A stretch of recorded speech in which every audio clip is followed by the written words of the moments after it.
யார் வஞ்சிக்கப்படுவார்கள்? வசனம் தெரியாதவர்கள் வஞ்சிக்கப்படுவார்கள். One who is ignorant of the word of God is a candidate for deception.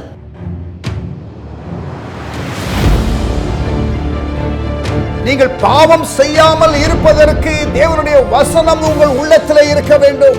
You have to hide the word of God in your heart so that you can live a holy life.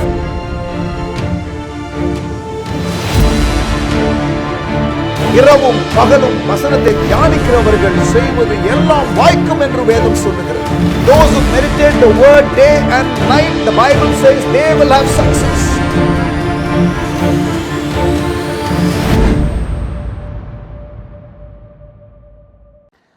வாழ்வும் வசனமும் நிகழ்ச்சிக்கு ஆண்டவர் இயேசுவின் நாமத்தில் உங்கள் யாவரையும் வாழ்த்தி வரவேற்கின்றேன். கர்த்தர் உங்களை ஆசீர்வதித்து ஆசீர்வாத வாய்க்காலாக தீர்த்தருள்வாராக. May the Lord bless you and continue to prosper you to be a channel of blessing. ஆசீர்வாத வாய்க்காலாக இருப்பதற்கு கர்த்தர் உங்களை ஆசீர்வதித்தருள்வாராக. தேவனுடைய ஆசீர்வாதம் நமக்கு வேண்டும். ஆனால் ஆசீர்வாதத்தின் உத்தரவாதத்தையும் நாம் அறிந்து செயல்பட வேண்டும். மிஷனரி ஊழியத்தை எப்படி தாங்குவது, how to support missionary work என்ற தொடரை நாம் பார்த்து கொண்டு வருகிறோம். ஆண்டுடைய கிருபையினால் இதுவரைக்கும் 4 எபிசோட் இந்த தலைப்பிலே நாம் முடித்திருக்கிறோம்.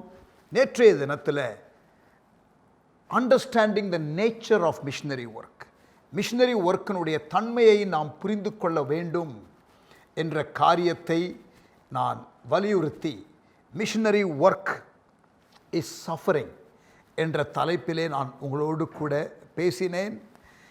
இன்றைக்கு அடுத்த ஒரு காரியத்தை பார்க்கலாம். Missionary work is not just sacrificial, it is also suffering.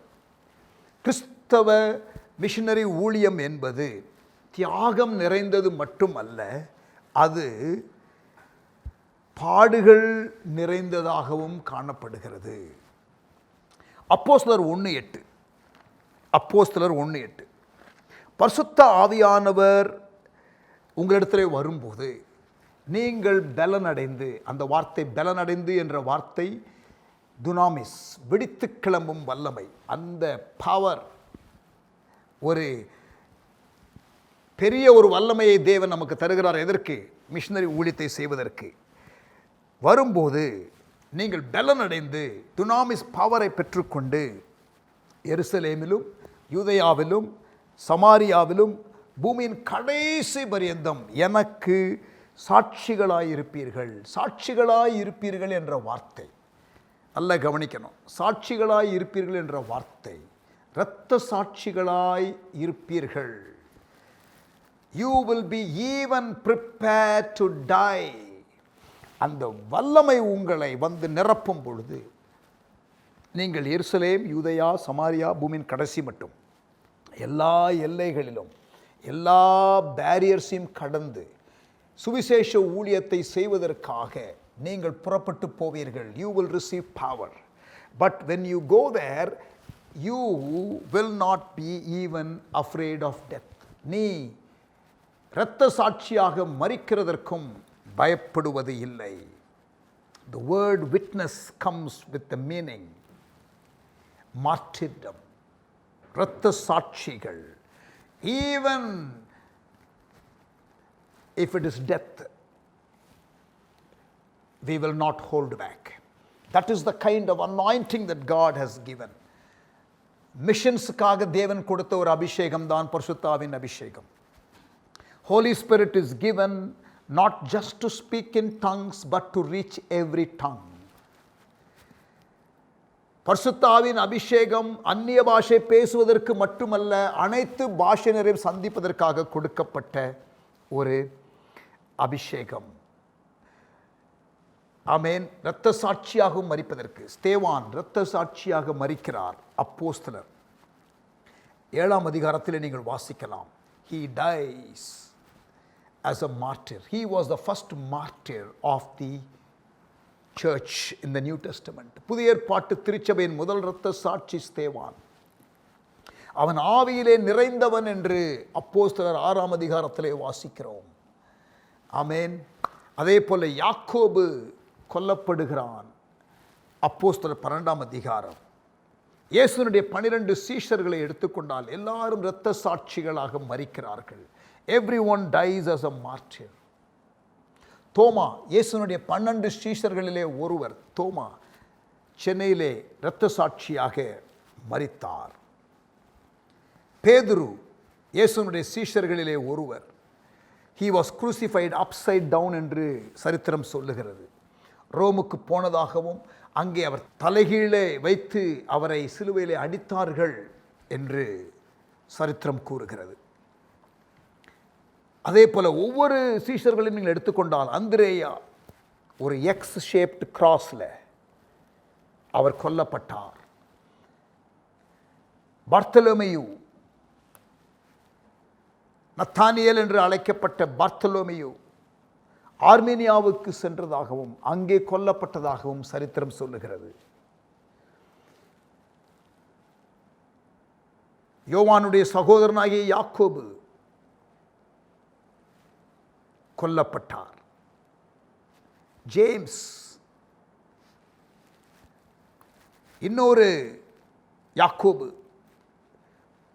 பெரிய ஒரு உயரமான இடத்துல கொண்டு போகப்பட்டு அங்கே இருந்து அவரை கீழே தள்ளி உடம்பில் எல்லா போன்ஸும் ஃப்ராக்சர் ஆன நிலையில் இயேசுவை மறுதலித்தால் ஃபர்ஸ்ட் எய்டு கொடுப்போம் அல்லது சாவு என்று சொன்னார்களாம். யூதா ஆர்மேனியாவிற்கு மிஷனரியாக போனதாகவும் அங்கே மக்கள் அம்பு வைத்து அவரை கொன்றதாகவும் சரித்திரம் சொல்லுகிறது. மத்தேயு Parthia, he went to Parthia and he was killed with a sword. Philip, he went to Phrygia, he was hanged on a pillar. தூக்கிலிடப்பட்டார். சீமோன், இயேசுவை மறுதலிக்கும்படியாக அவனை கேட்டார்களாம். அவன் மறுதலிக்கவில்லை. 129 வயது வாழ்ந்ததாகவும் he refused to deny Jesus when he was asked to, and they crucified him in Persia. Persia தேசத்திலே அவர் சிலுவையிலே அடிக்கப்பட்டார். 129 வயசில் சீமோன். தோமா சென்னையிலே கொல்லப்பட்டார். மத்தயாஸ் கல்லெறியப்பட்டும் தலை துண்டிக்கப்பட்டும் மரித்தார் என்று சரித்திரம் சொல்லுகிறது. யோவான் பத்முத்தீவிலே தூக்கி எறியப்பட்டார். பவுல் அதே போல அவர் மரிக்கிறார் as a martyr.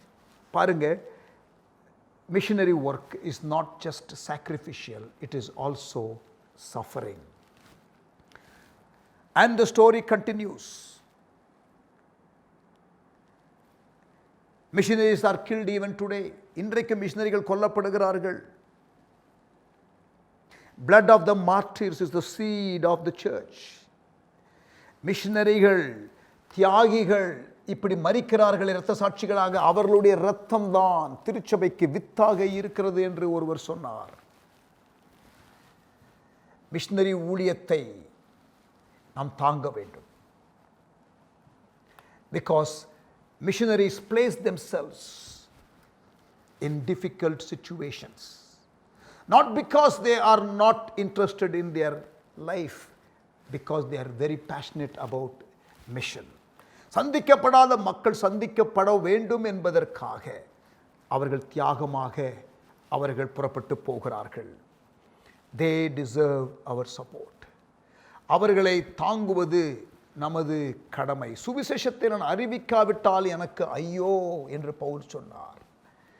சுவிசேஷத்தை கேட்காத மக்கள் ரட்சிக்கப்படாமல் போவார்கள். அவர்களும் பரிதாபமான நிலையில் தான் இருக்கிறார்கள். அவர்களுக்கு ஐயோ, கேட்டு ஒப்பு கொடுக்காவிட்டால், பிரசங்கிக்காவிட்டால் எனக்கு ஐயோ என்று பவுல் சொல்லுகிறார். அப்படி என்றால் போகிறவர்களை ஆதரிக்காமல் தாங்காமல் இருந்தால் எனக்கு ஐயோ என்று சொல்லுவதும் ஏற்றதோ என்பதை நாம் சில நாட்களுக்கு முன்பதாக தியானித்தோம். பவுல் என்ற மிஷனரியினுடைய ஊழியத்தை மனதார முழு மனதோடு தாங்கின மக்கள் உண்டு. ஆமேன். கவனியுங்கள், ரோமர் 16ஆம் அதிகாரம், ரோமன்ஸ் சாப்டர் 16 verse 3 and 4. கிறிஸ்து இயேசுவுக்குள் என் உடன் வேலையாட்களாகிய பிரிஸ்கில்லாளையும் ஆக்கில்லாவையும் வாழ்த்துங்கள்.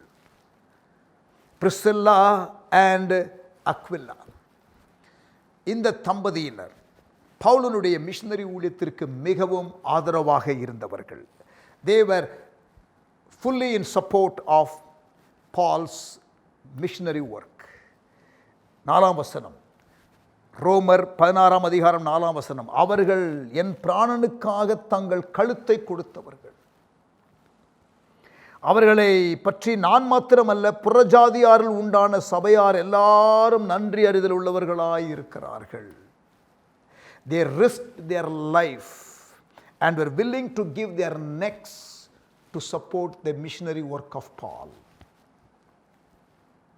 தங்களுடைய கழுத்தை கொடுத்தார்கள் என்று பவுல் எழுதுகிறார். அவர்கள் என் பிராணனுக்காக தங்கள் கழுத்தை கொடுத்தார்கள். மிஷனரி ஒர்க்கை சப்போர்ட் பண்ணுகிறதான இப்படிப்பட்ட மக்கள் தேவை.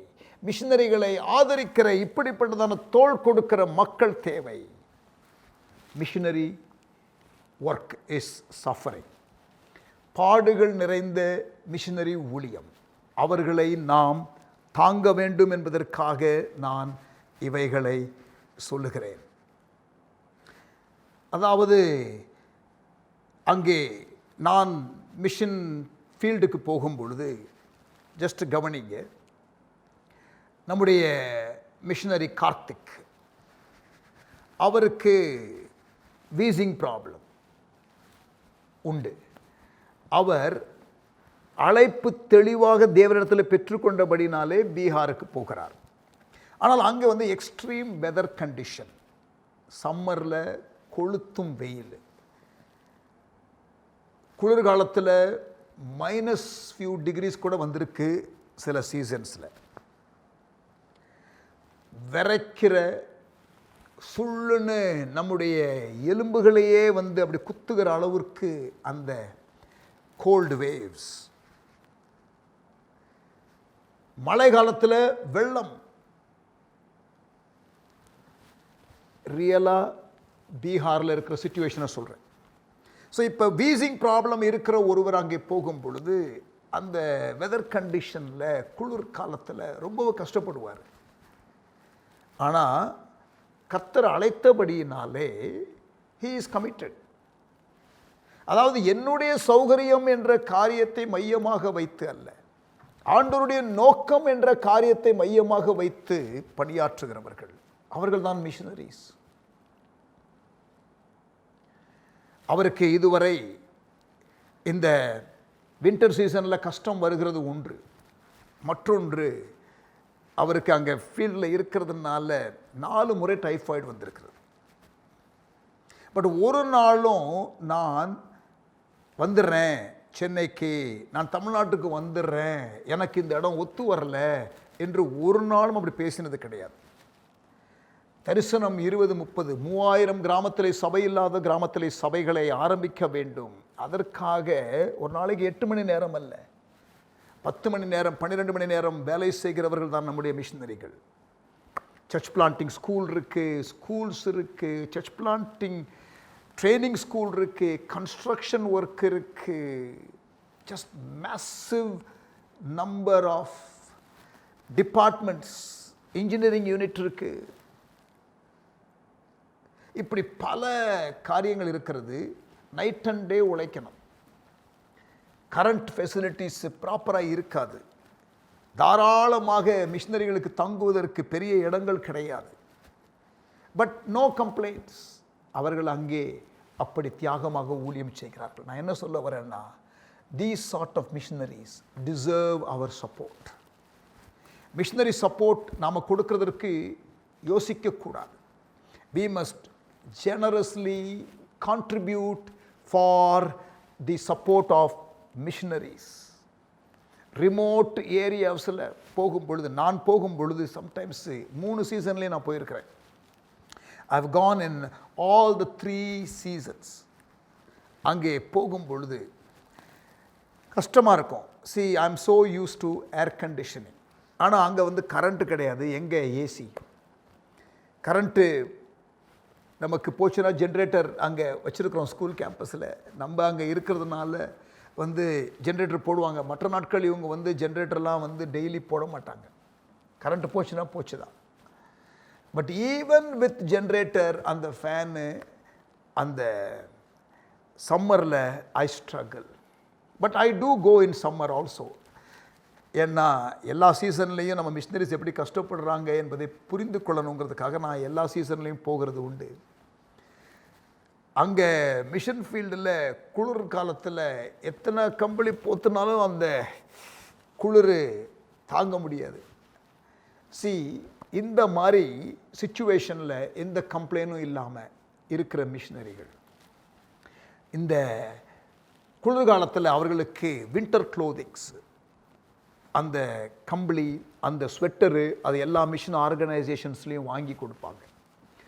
நாங்களும் மிஷனரிஸ்க்காக ஒவ்வொரு ஆண்டும் வாங்கி கொடுக்கிறதற்கு நாங்கள் பிரயாசப்படுவோம். சில ஆண்டுகள் வாங்கி கொடுக்க முடியாது. ஒரு ஃபேமிலிக்கு, ஒரு மிஷனரி ஃபேமிலிக்கு கம்பளி, வீட்டில் இருக்கிற எல்லாருக்கும் அந்த ஸ்வெட்டரு, இந்த காரியங்களை எல்லாம் வாங்கி கொடுப்பதற்கு சுமார் ஒரு குடும்பத்திற்கு 3000 ரூபாய் ஆகும். சில ஆண்டுகள் எங்களால் கொடுக்க முடியாது. மிஷனரிஸ்க்கு நவம்பர் டிசம்பர் மாதத்தில் இந்த மாதிரி கம்பளிகளை நாம் கொடுக்கிறது வழக்கம். ஆண்டவர் கிருபை செய்யணும். ஆமேன். ஸோ இப்படிப்பட்டதான காலகட்டத்தில் நம்ம என்ன பண்ணணும்? we should be willing to contribute, to keep them warm, to keep them safe. அவர்கள் பல கஷ்டத்தின் வழியாக அவர்கள் கடந்து போகிறார்கள். நம்மால் முடிந்த சில காரியங்களை நாம் செய்ய வேண்டும். we must support missionaries. உயிரை பணயம் வைத்து பல சூழ்நிலைகளிலே பணியாற்றுகிறார்கள் என்று நான் நேற்றைய தினத்திலே நான் உங்களுக்கு சொன்னேன். அவர்களுடைய தங்குகிற இடங்கள் மிகவும் சிறிய ரூம்ஸ் தான். அதுவும் தட்டியில் தான் ஆரம்பத்தில் இருக்கும். இப்பொழுது ஆண்டவருடைய கிருபையினால we are able to construct some rooms for them to be accommodated. You must visit the mission field. போய் பார்த்தால் தான் தெரியும். எவ்வளவுதான் நாங்கள் டிஸ்கிரைப் பண்ணி சொன்னாலும், எவ்வளவுதான் வீடியோ உங்களுக்கு நாங்கள் போட்டு காட்டினாலும், nothing like going and seeing the mission field. அங்கே மிஷனரி ஒர்க்கு எவ்வளவு கடினமானது என்பதை நீங்கள் அறிந்து கொள்வதற்கு. இப்போ பாருங்கள், ஒரு சர்ச் கன்ஸ்ட்ரக்ஷன் ஒன்று கட்டி கொண்டிருக்கிறோம். ஆரம்பித்தோம், வெள்ளம் வந்துருச்சு, பயங்கர மழை. இப்போ வந்து அது முடிக்க முடியல. இப்போ போன வாரத்தில் எனக்கு அந்த மிஷனரி சொல்லுகிறார், பாஸ்டர் எப்படியாகிலும் அங்கேயே சின்ன காரியங்களை நாங்கள் பண்ணி அதை முடிச்சிடலான்னு பார்க்குறோம். ஏன்னா ரொம்ப கஷ்டமாக இருக்குது, செங்கல் எதுவுமே கொண்டு போக முடியல. சம்டைம்ஸ் 2 மாதம் 3 மாதம் அப்படியே கம்ப்ளீட்டாக எல்லாமே ஹால்ட் ஆயிரும். இந்த கொரோனா பாதிப்பு டைமில், இன்டென்ஸ் செகண்ட் வேவ் டைமில் நிறைய பேருக்கு சிக்னஸ்ஸு. அங்கே ஹாஸ்பிட்டல்ஸ் கிடையாது, அங்கே ப்ராப்பர் கேர் கிடையாது. ஸோ அந்த மாதிரி வில்லேஜஸில் இருக்கிற மக்களை நம்முடைய வாகனத்தில், நம்முடைய மிஷனரிஸு அந்த ஊரில் உள்ள மக்களை, உயிருக்கு போராடுகிற மக்களை காரில் கொண்டு போயிட்டு பல கிலோமீட்டர் தள்ளி ஹாஸ்பிட்டலில் அட்மிட் பண்ணுகிறார்கள். கூட பேஷண்ட்டாக இருக்கிற, கொரோனா பேஷண்ட்ஸாக இருக்கிறவர்கள், உயிருக்கு போராடுகிறவர்கள், அவர்களை தூக்கி கொண்டு போகும் பொழுது இவர்களுக்கு வந்துவிடுமே தொற்று தானே இது. அதெல்லாம் பார்க்காமல் தியாகமாக இவர்கள் போய் செய்து கொண்டு தான் இருந்தார்கள். பேண்டமிக் டைமில் பல கிராமத்தில் உள்ளே சென்று எல்லாருக்கும் மாஸ்க் கொடுத்து, எல்லாருக்கும் அந்த ஹெல்த் ட்ரிங்க்கு சொல்லி கொடுத்து, இம்யூனிட்டி டெவலப் பண்ணுவதற்காக சில கஷாயங்கள் எல்லாம் அவர்களுக்கு செய்து கொடுத்து, அவர்கள் எங்களுக்கு வந்து விடுமே, உள்ளே நாங்கள் லாக்டவுனில் இருக்கிறோம் என்று சொல்லி இருக்கவில்லை. இப்படிப்பட்டதான குட் ஹார்ட்டட் மிஷனரிஸை நாம் தாங்கணும். ஆமேன். இப்படிப்பட்டதான மிஷனரிஸ் இன்னும் எழும்பணும். இன்றைக்கு தியாகம் செய்வதற்கு மக்கள் அதிகம் எழும்புவது கிடையாது. People are not willing to sacrifice. சிலர் வந்து மிஷனரியாக புறப்பட்டு போகிறவர்கள் எங்களிடத்தில் கேட்கறது உண்டு, எவ்வளவு சேலரி கொடுப்பீங்க, எவ்வளவு சப்போர்ட் கொடுப்பீங்க. யூஸ்வலாக அந்த மாதிரி கேட்கிற ஆளிடத்தில் நாங்கள் கொஞ்சம் காஷியஸாகவே இருப்போம். It is not based on what I can get, how I can contribute என்ற எண்ணத்தோடு இருக்கிறவர்களை தான் நாங்கள் செலக்ட் பண்ணி அனுப்புகிறோம். ஏனென்றால் அங்கே என்ன எனக்கு கிடைக்கும் என்ற காரியத்தை மனதிலே வைத்து செய்தால் கண்டிப்பாக அங்கே இருக்க முடியாது. நான் என்ன ஆண்டவருக்காக செய்ய வேண்டும் என்று அவர்கள் அர்ப்பணத்தோடு போனால்தான் அவர்களால் தாக்கு பிடிக்க முடியும். ஆகவே நாங்கள் அப்படிப்பட்டவர்களை தான் கேர்ஃபுல்லாக செலக்ட் பண்ணி நாங்கள் அனுப்புகிறோம். மிஷனரிஸை நாங்கள் டெடிகேட் பண்ணி அனுப்பும் பொழுது, when we dedicate our missionaries and send them, அவர்களிடத்தில் நாங்கள் சொல்லுகிற ஒரு காரியம், உலகத்தின் முடிவு பரிந்தும் நான் உங்களுடனே கூட இருக்கிறேன் என்று ஆண்டவர் வாக்கு பண்ணியிருக்கிறார். மிஷனரிஸோடு கூட ஆண்டவர் இருப்பாரா? எஸ். மத்தேயு 28ஆம் அதிகாரம், Matthew chapter 28:20, இதோ உலகத்தின் முடிவு பரியந்தம் சகல நாட்களிலும் நான் உங்களுடனே கூட இருக்கிறேன்.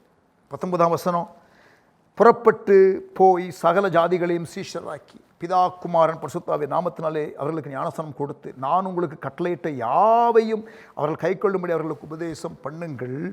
இதோ உலகத்தின் முடிவு பரியந்தம் சகல நாட்களிலும் நான் உங்களுடனே கூட இருக்கிறேன் என்றார். The Lord will be with you. கர்த்தர் உங்களோடு கூட இருப்பார் என்று அவங்களை என்கரேஜ் பண்ணி அனுப்பும் பொழுது ஒன்று சொல்லுவோம், கண்டிப்பாக திரும்பி வருவீர்கள் என்ற கேரண்டி எங்கேயுமே கொடுக்கப்படலை. You ought to go and God will be with you, but there is no guarantee of return. அதை நாங்கள் சொல்லுவோம். And still they go. Praise God. இங்கே பாருங்க, அப்போஸ்தலர் 11ஆம் அதிகாரம், அப்போஸ்தலர் 11ஆம் அதிகாரம் 21ஆம் வசனம், கர்த்தருடைய கரம் அவர்களோடு இருந்தது. யாரோடு இருந்தது? சிதறப்பட்ட சீஷர்கள், யூதர்களுக்கே அன்றி வேறு யாருக்கும் அறிவிக்காமல் ஒரு கூட்டம் இருந்தார்கள். ஆனால் சிலர் மட்டும் என்ன பண்ணாங்களா, அந்தியோகியா வரைக்கும் போய் கிரேக்கருக்கு அறிவித்தார்கள். அப்போ மாற்று கலாச்சார ஊழியத்தில் ஈடுபட்டார்கள்.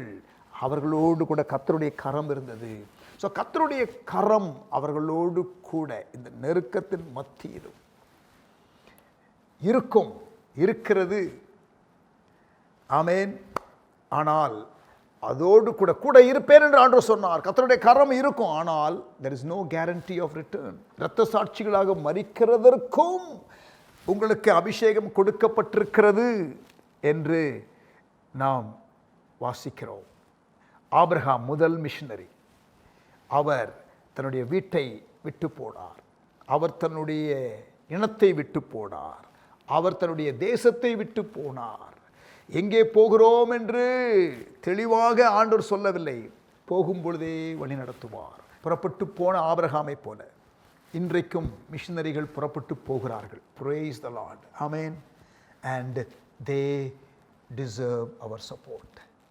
Missionary work is not spectacular also. அங்கே அற்புதங்கள் நடக்கிறது, நிறைய பேர் உயிரோடு எழும்புகிற காரியம். 2 பேர் உயிரோடு எழும்பியிருக்கிறார்கள் எங்களுடைய ஊழியத்தில். எங்களுக்கு எப்போ தெரியும்னா ஒரு 6 மாதம் 8 மாதம் 1 வருஷம் கழித்து தான் தெரியும். சும்மா நாங்கள் அங்கே ஃபீல்டுக்கு போகும் பொழுது கேஷுவலாக பேசும் பொழுது சொல்லுகிறார்கள், ஒரு ஃபீல்டு ஒர்க்கர் பெல்டாரா என்ற ஒரு கிராமத்தில் டேனியல் முர்மு என்று சொல்லக்கூடிய ஒரு ஊழியர், இதே இது பட்டணத்திலே யாராவது செய்திருந்தாலும் எவ்வளோ பெரிய ஒரு விளம்பரம் கிடைத்திருக்கும். ஸோ விளம்பரத்தை தேடாதவர்கள், பிரபலியத்தை விரும்பாதவர்கள், அவர்கள் சின்சியராக ஆண்டோடைய ஊழியத்தை செய்கிறார்கள். கர்த்தருடைய கரம் அவர்களோடு கூட இருக்கிறது. அவர்கள் காரியங்களை நடப்பிக்கிறார்கள். அவர்களை என்கரேஜ் பண்ணுவதற்காகத்தான் நாம் ஜெபிக்கணும். அவர்களை தாங்குவதற்காகத்தான் நாம் சப்போர்ட் பண்ணணும். ஆபிரகாம் மிஷனரியாக போனார், ரைட்டு. ஃப்ரண்ட் லைனில் யுத்தம் பண்ணுகிற யோசுவா, யுத்தம் பண்ணும் பொழுது எப்பொழுது ஜெயம் கிடைத்தது? மோசேயினுடைய கை உயர்த்தப்பட்டிருக்கும் பொழுது. கவனிங்க, யுத்த களத்திலே ஒரு கூட்டம் போராடி கொண்டிருந்தாலும் யோசுவாவை போன்ற மிஷனரிகள் யுத்தம் செய்து கொண்டிருந்தாலும் கைகளை உயர்த்துகிற மோசே கையை உயர்த்தி இருக்கும் பொழுதுதான் அங்கே யுத்தத்திலே அவர்கள் ஜெயம் எடுக்கிறார்கள். ஸோ பிரியமானவர்களே, ஜெபிக்கிறது, கைகளை உயர்த்துவது என்பது ஜெபத்திற்கு அடையாளமாக இருக்கிறது. நாம் எவ்வளவுக்கு எவ்வளோ மிஷனரிகளுக்காக ஜெபிக்கிறோமோ அவ்வளவுக்கு அவர்களுக்கு அங்கே வெற்றி கிடைக்கும். So missionary pray. அதை குறித்து அதிகம் படித்திருக்கிறோம். மிஷன்ஸ் ப்ரேயர் கைடு உங்களுக்கு வேண்டும் என்றால் கீழே நீங்கள் திரையிலே பார்க்கிற அந்த நம்பருக்கு கான்டாக்ட் பண்ணுங்க. we will send you prayer guides and our newsletters. எங்களுடைய நியூஸ் லெட்டர்ஸு, எங்களுடைய ப்ரேயர் கைட்ஸை நாங்கள் உங்களுக்கு அனுப்பி தருகிறோம். அவர்களுக்காக நீங்கள் ஜெபிக்கிறதற்கு ப்ரேயர் பாயிண்ட்ஸ் அங்கே இருக்கும். ஆமேன்.